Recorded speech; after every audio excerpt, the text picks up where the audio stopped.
Good morning, world. Hello out there, world. Once again, this is KG in the 5th Ward Wildcat. Welcome to another podcast.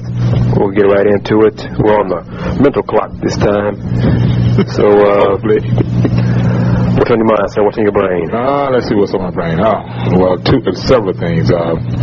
We've got scrimmages going on. The season about to get started. Got 2 weeks rolling before that happens. We got a couple of college sports and all got started last week. Women's soccer, men's soccer. Things are going on the college level. They're moving starting to pick up pace. We got cross country coming up here on Labor Day weekend, all over the place. We got a lot of things involved in NCAA infractions. It's like it's getting worse. It's been the worst so far that I can remember since I started reporting. Well, let's touch on it. Let's start some specific things. What do you want to talk about? All right. Let's start out with the NCAA infractions. That's the hot topic right now. My question of the day is it the administration or is it the booster that has run amok in this in the NCAA world lately? Well, I think it depends on the school. I mean, because we could argue that the boosters would not get some of the access or leeway if it was not approved by the higher-ups. Well, you know, I mentioned this in passing yesterday in a conversation, and we kind of went back and forth. 2 things came up. One, basically, and the majority felt like if I'm giving you a gift of, let's say, $200,000, I expect to have access. Well, my reply was, to what extent? Because if you're looking for access that will put my program from the AD in a position of impropriety, I'm gonna have to cut you short. We may, be at arms, but I'm gonna accept your gift, put your name on the building, and restrict your access as far as building, because there's no way I will allow you to put my program in a position of being shut down, or the program falling off the map. And the main reason why this has come up is we're dancing around the specific school we're talking about. We're dancing, it's a problem all over in big-time NCAA college athletics. Issues surrounding the story that broke earlier this week involving the University of Miami, the U. Supposedly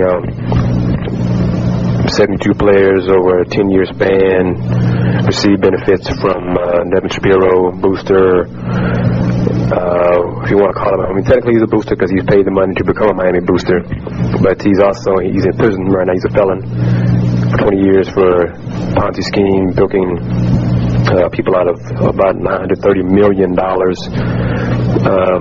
He had access. There's footage showing him at one of the football games at Miami near the tunnel, leading the team out on the field, running onto the field and coming to the sidelines. He had access. I think he had a suite, et cetera, et cetera. All different kinds of things. Who's at fault of that? The only reason the story is a story is he said himself that once he got in legal troubles surrounding the Ponzi scheme, none of the players who he helped, gave money to, whatever you want to call it, helped him in his time of trouble. So he's bitter. Now he's told his story to Yahoo Sports, and he is a convicted felon, let me say all that. Yeah. And all this information that he's told Yahoo, it probably reflects back on his case, because now when you start talking about gifts of money at that size, talking about the IRS is involved. Folks want to know where the money went. They want to know what it was used for. And those questions probably came up in court. And this is probably his access of not so much getting leniency, but looking for a shorter stint in lockup. And everybody's at fault. Oh, okay. I would agree now. I agree that everybody's at fault. Because I know some folks say, well, he's in prison. How much can you trust a prisoner? How much can you trust a felon? Everything he's saying may not all be true, but there is some truth to what he's saying. I agree. Let's say that. Now, the players, who took the money. I look at it as stupidity jumped on somebody's shoulder and back and says, hey, it's okay. Because I know, and this is a whole other discussion we can get into on another day, another podcast. They're talking about their kids. They're 18 years old. They're poor kids. Some of them are poor, coming from the ghettos, projects, whatever. You know, someone will give you money. You gonna take it? Street kid got street smarts. You know, exactly. And that's where I leave it. They still know what's wrong. Yeah, that's where I leave it at. When you say a street kid, I'm looking at that street kid got street smarts. Because they may take the money. They may know what's wrong to take the money. They're going to assume that they're not going to get in trouble, not going to get found out about it later on. But they still took the money. Right. Now we can debate the NCAA rules about whether athletes should be paid, blah, blah, blah, blah, and all this kind of stuff. But I don't want to hear the reasoning or the excuses. They're children. They're kids. They didn't know any better. That's garbage. They're in college, 18 years old. They're old enough to know better. They're old enough to know the difference between right and wrong. Oh, yeah. So that's my take on that. The president was involved. The president of Miami, not the president of the United States. The president of Miami has been involved. The other folks were involved. The coaches were involved. Frank K. basketball coach who was there. Now Missouri supposedly got involved. Took money from Shapiro, and there's a whole much of other stuff that is yet to be determined. The NCAA's supposedly been investigating for about 5 months. The investigation is ongoing. Some of the players that were mentioned in the Yahoo article have been cleared by the NCAA already. So there are things of, I don't want to cast an entire blanket over all of the players because there's still so much to be determined. But the bigger issue is what's going to happen and what should happen to the NCAA, to Miami. Should the NCAA put them on death penalty? My reference to, I keep hearing, and that's one of the reasons why I brought this up. What is a death penalty these days? I mean, what is it? Is it giving up scholarships? Is it giving up money? Is it shutting down the program? And if you do, for how long? You and I have witnessed both the NCAA doing it and a school doing it. We watched Prairie View situation close down because of not improprieties, but interest, lack of interest. I'll say it like that. Program was just in shambles, and it needed to be straightened out. And from what I understand, enrollment dropped off drastically. Right. And it wasn't that. This is after. I mean, they lost 80 games in a row. Right. And and the school decided to shut the program down. Right. That wasn't the NCAA thing. Right. So you are correct. So is it going to should Miami take the initiative and penalize themselves rather than wait for the NCAA to enforce penalties? I would rather that happen because your time period of being shut down is short.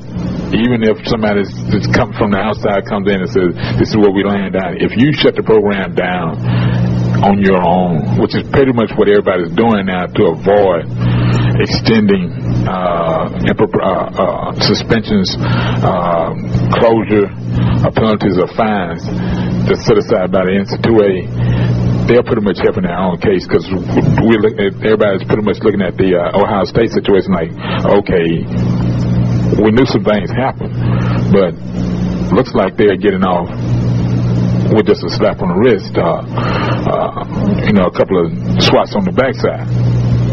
Right, and because of what they've done as far as letting people go, some people falling on the sword, and folks leaving the program, and you pretty much getting cleaning house on your own. And I mean, Miami, USC, Ohio State, other programs, even smaller schools, smaller programs trying to get to the big time, trying to become big time athletics, they may skirt the rules, bend the rules, what have you. The NCAA a few years ago said that they would not, because technically the term death penalty is a media term. Right. That's not an NCAA term. Right. So the NCAA says that they will, once SMU was declared no football athletics, right, for 2 years or 1 year, and then actually it was longer than that. I don't know exactly how long, but I know it was longer than a year. But basically the program was shut down for almost 5 years. Right. And we've all witnessed the program getting started back up, and now here it is, 28, 25 years down the road, and they're just barely getting into a situation where not so much winning games, but being competitive and winning on a regular basis. And folks, that's different, because when you have no scholarships, you cannot be competitive. And because, not on this level. Right, and because of the SMU, what the NCAA did to SMU, and I guess how the program was shut down and almost put back to almost archaic terms for athletics, they said that they did not want to invoke those penalties on another program if they could avoid it. So I'm not certain that the NCAA would put such harsh restrictions on the University of Miami for what they've been alleged to have done involving Devin Shapiro, this booster, and these players. So it remains to be seen. I don't want to get into a whole lot of it, because right now it's still early in the process. You know, we're not in the room with the NCAA being involved with saying they've been investigated for 5 months. We're not going to get into all those particulars. But I do believe something will happen. I'm not sure if it's going to be how many losses of scholarships are going to be, or they should be banned from being on TV. Going to bowl games should not be that should be obvious. That should be the least of the considerations. I mean, no bowl game for whatever. I mean, take away 10 scholarships a year for 3 years. That's enough to hurt a program right there. Yeah, because you can just tell them point blank, you got your next class coming in will be 3 years down the road. That's your next freshman class as far as scholarships. Right. You know, you're done with recruiting and all. The best you can hope for is just you get some walk-ons to come on, and those are folks that basically will be responsible for setting up their own financial situation.